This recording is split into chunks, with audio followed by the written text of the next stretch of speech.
Bear Alexander, USC defensive lineman, guy who was a top 10 defensive lineman in the class of 2022. Started his career at Georgia, went to USC. I think he's been a pretty strong addition for USC in that front seven. He is going to redshirt. And so this being on the heels of the UNLV Matthew Sluka situation, like, okay, he wants more money. What's going on here? Because there was a rumor for a while there that he was jumping in the portal during that spring window. And then you're like, okay, so he must want more money. So I text Pete Nakos, and I'm like, hey, is this a money thing? From what it sounds like, it's a playing time thing. College football sickos, make sure you're subscribed right here to the On3 YouTube channel. College football, nothing but college football, the way that you want it discussed. On social media, after the Michigan game, Bear Alexander posts free 9-0. Of course, Bear Alexander wears number 90, not so subtly implying that he would like to play more. He played 21 snaps of the 58 snaps defensively against Michigan. And, of course, USC got ran on for darn near 300 yards. Tony Jones is a father figure for Bear Alexander that spoke to Pete Thamel, and he gave him this quote. He said, quote, "We made it clear what our goals are. Our goal is to be a full-time starter and leader on the defense." And so essentially he's saying, hey, if that's not going to happen, if Bear Alexander isn't playing 35 to 40 snaps a game and doing what we think he's supposed to be doing here, then like, all right, we're going to have to figure something else out. So he is going to redshirt this season, sit it out, throw in the towel, however you want to put it, and then enter the transfer portal, it sounds like, and look for somewhere else to play. This is a bad move. Like, I understand there's other people that will push back and say, well, if you want to help your NFL prospects, if you wanted this, if you wanted that, you're playing the long game. No, not this is the long game. This is short-sighted. This is the opposite of playing the long game, if you ask me. Because for Bear Alexander, if you're not playing at USC the amount you want to play on a defense that is, quite frankly, in a transitional period where they're trying to get better on that side of the football, where you allow almost 300 rush yards and you're only playing 21 snaps, what makes you think that you're going to transfer somewhere else of an equal caliber kind of school and get more snaps? Also, if your goal is to play in the NFL, which I have to believe for someone like Bear Alexander, that is the ultimate goal, to go be able to ultimately sign another NFL contract and have a lot of success at the professional level. If that is your goal, you're playing for a guy right now that coached Aaron Donald. If development and actually getting better at the sport is your goal, from the outside looking in, you're playing for an individual that's going to equip you to do that. This is short-sighted. To want more snaps, it doesn't make a lot of sense to me.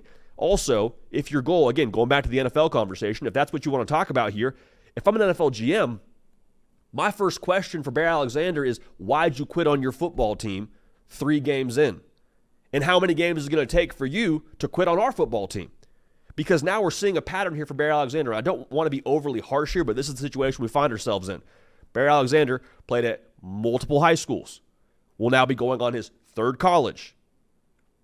You have to answer more questions here than I think you get to answer about your actual playing abilities. You got to answer, why did you not stick anywhere? And what makes you think that you're going to stick with us? Why can we trust you? The thing that's funny about that quote to me that Tony Jones gave to Pete Thamel is, we want to be a leader on the defense. You want to be a leader, period? Then you don't quit after 3 games. You don't say, I'm not playing so much, I want to go somewhere else and help myself. Leaders aren't selfish people.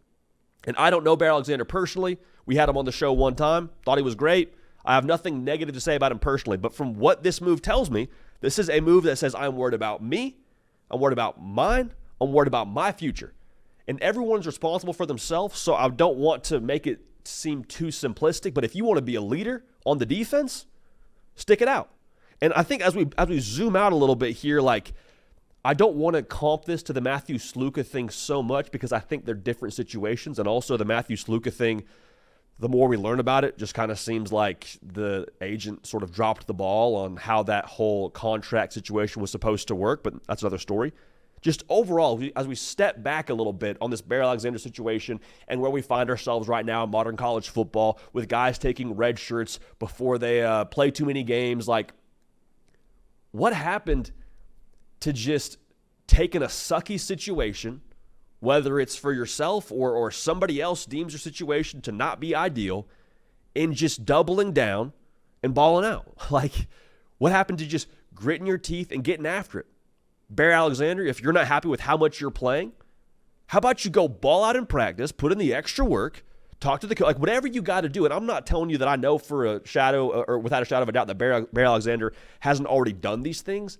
But like just the more you sit with it, the more I'm just like, man, I think honestly, one of the greatest benefits of playing college football, one of the greatest benefits of playing the sport, period, is the ability to take an unideal situation, finding a way through it, and coming out the other side a better person, better player, all those things. And I don't want to get too cliche here because I get it now.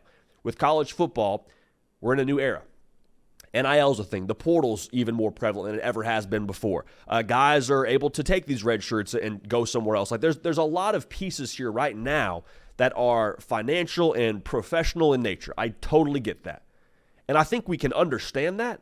But at the exact same time, see situations like this, see situations happening other places across the country and be like, man, that sucks. That's not the sport that we all grew up loving. That's not really what college football was ever supposed to be about.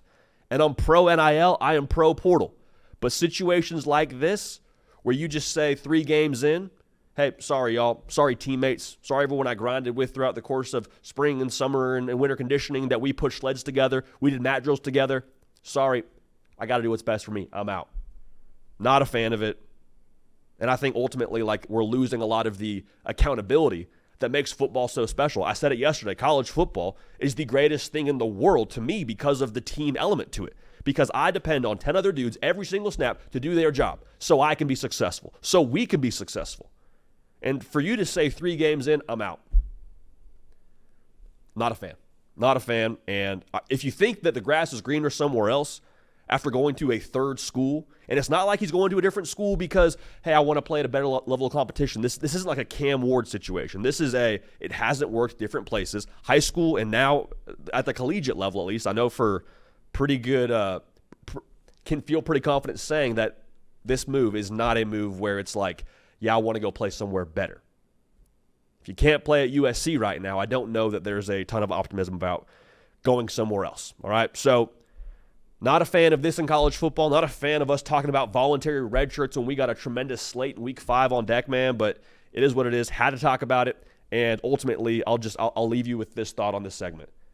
There's so much to being able to double down, grit your teeth, trust yourself, trust your process, get through it, and also be accountable to your teammates. I think that ultimately is something we're missing out here and something that we're seeing less of as we move into a new era of college football.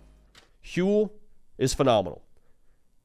This podcast is sponsored by Huel, the world's #1 complete nutrition brand with over 400 million meals sold worldwide. Yes, you heard that right, 400 million. Huel is trusted by millions of people to fuel their days with convenient, complete nutrition. Try it for yourself with my exclusive offer for you, 15% off with code HARDCOUNT at Huel.com. Fuel your best with Huel today. So that's 15% off with code HARDCOUNT at Huel.com. Unlock a healthier, easier way to eat with Huel, nutritionally complete meals in minutes so you can focus on what really matters.